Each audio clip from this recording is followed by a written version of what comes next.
ஒவ்வொரு சுமங்கலி பெண்ணின் வாழ்க்கையிலும் திருமாங்கல்யம் என்பது ஒரு பெரும் வரமாகவே பார்க்கப்படுகிறது. அது அவளது கணவனின் ஆயுள் காக்கும் கவசம், குடும்பத்தின் குலவிளக்காக அவளை உயர்த்தும் புனித சின்னம். மாங்கல்யம் தந்துனானே என்ற மந்திரங்கள் முழங்க ஒரு பெண் அணியும் அந்த மஞ்சள் கயிறு அவளுக்கு தார்மீக பொறுப்பை வழங்குகிறது. சாதாரண பெண்களுக்கே மாங்கல்யம் இவ்வளவு மகத்துவம் வாய்ந்தது என்றால், அகிலாண்ட கோடி பிரம்மாண்ட நாயகி மதுரையை ஆளும் மீனாட்சி அம்மனின் கழுத்தை அலங்கரிக்கும் அந்த திருமாங்கல்யம் எவ்வளவு சக்தி வாய்ந்ததாக இருக்கும்? தேவர்கள் அனைவரும் ஒன்று கூடி வேத மந்திரங்கள் முழங்க வானுலகமே வியந்து நின்ற அந்த தெய்வீக திருமணத்தில் அன்னை மீனாட்சி அணிந்திருந்த திருமாங்கல்யம் உருவான கதை உங்களுக்கு தெரியுமா? திருமங்கலம் என்ற ஊரின் பெயருக்கு பின்னால் ஒளிந்திருக்கும் அந்த ஆச்சரியமான வரலாறு என்ன?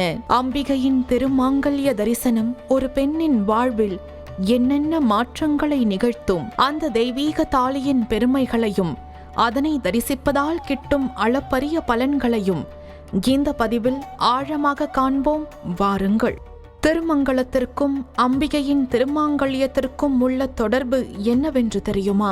மதுரைக்கு அருகில் உள்ள திருமங்கலம் புராண காலத்தில் திருமாங்கல்யபுரம் என்று அழைக்கப்பட்டது என்பார்கள். அது ஏன் என்றால், அம்பிகையின் திருமணத்திற்காக தேவர்கள் அனைவரும் ஒன்று கூடி பொன்னை காய்ச்சி தெய்வ தச்சன் விஸ்வகர்மாவின் துணையோடு தெய்வீக வேலைப்பாடுகளுடன் தாலியை செய்த இடமிது. அம்பிகையின் திருமாங்கல்யம் உருவான புறம் என்பதால் இது திருமாங்கல்யபுரம் என்று அழைக்கப்பட்டதாகவும் காலப்போக்கில் மருவி திருமங்கலம் என்றானது என்பர். இங்கே ஒரு சுவாரஸ்யமான நிகழ்வும் நடந்துள்ளது. மதுரையில்தான் திருமணம் நடக்கப் போகிறது. ஆனால் தாலி செய்து முடித்த தேவர்களுக்கு ஒரு ஏக்கம் இருந்தது. திருமணத்திற்கு முன்பே இறைவனையும் இறைவியையும் தரிசிக்க வேண்டும் என்று அவர்கள் வேண்டினர். அவர்களின் பக்திக்காக மதுரையில் கல்யாணம் நடப்பதற்கு முன்பே சொக்கநாதர் அன்னை மீனாட்சியுடன் தேவர்களுக்கு இங்கே திருக்காட்சி கொடுத்தார்.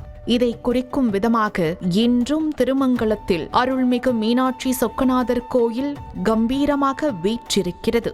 மீனாட்சி தாலியின் விசேஷமும் அது நமக்கு உணர்த்தும் தத்துவமும் என்ன தெரியுமா? மீனாட்சி அம்மன் தாலியின் விசேஷமே அதன் வடிவமைப்புதான். ஒரு பக்கம் அன்னை மீனாட்சியும் மறுபக்கம் தந்தை சொக்கநாதரும் வீற்றிருப்பார்கள்.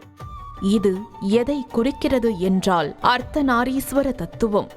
சிவனும் சக்தியும் வேறல்ல, இருவரும் ஒன்றே என்பதை இது பறைசாற்றுகிறது. இல்லற தர்மம், கணவனும் மனைவியும் ஒருவருக்கொருவர் ஈடாக பின்னி பிணைந்து வாழ வேண்டும் என்ற வாழ்வியல் தத்துவத்தை இது போதிக்கிறது.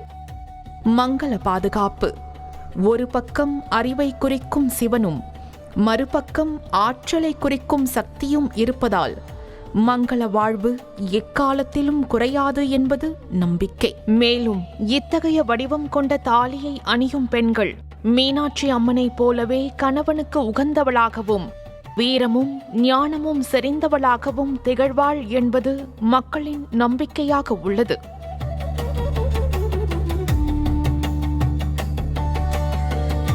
மீனாட்சி சொக்கநாதர் திருக்கல்யாணத்தை காண பல்லாயிரக்கணக்கான பக்தர்கள் கூடுவர். இதனை காண முன்பதிவு செய்தும் காத்திருப்பர். அப்படி இந்த திருக்கல்யாணத்தை காண்பதனால் என்ன பலன் தெரியுமா? நீண்ட நாட்களாக தள்ளிப்போகும் திருமணங்கள் கைகூடும். திருமணமான பெண்கள் இதை பார்ப்பதால் தீர்க்க சுமங்கலி பாக்கியம் கிட்டும். மதுரையில் மீனாட்சி சொக்கநாதர் திருமணத்தை மனதார தரிசிப்பவர்களின் 7 பிறவி பாவங்களும் விலகும் என்பதும் பக்தர்களின் நம்பிக்கையாக உள்ளது. இந்நிகழ்வில் பெண்கள் தங்கள் மாங்கல்ய சரடை மாற்றிக்கொள்வார்கள். ஏன் என்றால், மீனாட்சி அம்மனின் திருக்கல்யாணம் நடைபெறும் அந்த புனிதமான வேளையில் பெண்களும் மங்கள சரட்டை மாற்றிக்கொண்டால் வாழ்நாள் முழுவதும் சுமங்கலி பாக்கியத்தை தக்க வைக்கும் என்று நம்புகிறார்கள். எனவே நேயர்களே, அங்கையர்கண்ணி மதுரை மீனாட்சியின் திருக்கல்யாணத்தை கண் குளிர கண்டு தரிசிப்போம். இல்லறம் நல்லறமாக மாற அந்த அன்னை நமக்கு அருள் புரிய பிரார்த்திப்போம். ஓம் சொக்கரின் நாயகியே போற்றி போற்றி.